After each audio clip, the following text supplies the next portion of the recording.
Good afternoon, everyone. How does a Democratic governor work with a Republican majority legislature? Tactfully, but firmly.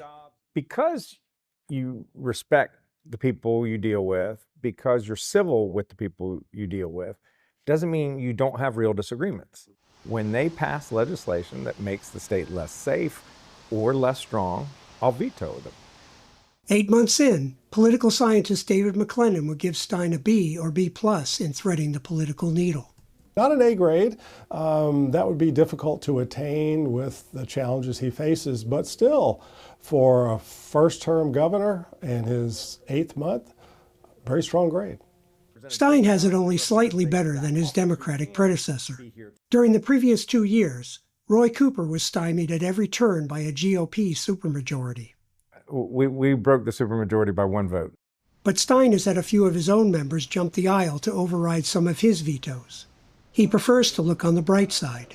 What legislation are they not passing, knowing that it would be vetoed and knowing that that veto would be upheld, that they would just go ahead and do if they didn't have to worry about it? McLennan says Stein has done a good job of turning down the partisan volume where he can.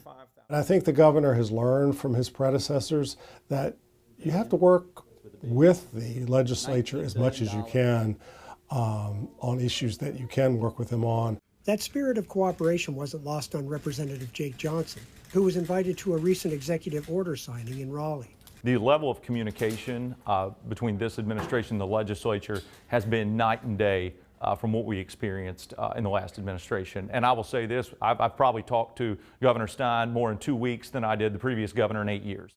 Governing a state of 11 million people who see the world not from the same lens, with different parties in control of different branches of the government, is never going to be easy. But I did not run for this job expecting it to be easy. I ran knowing that it was a challenge, but also understanding the incredible opportunity there is to help this state continue to thrive.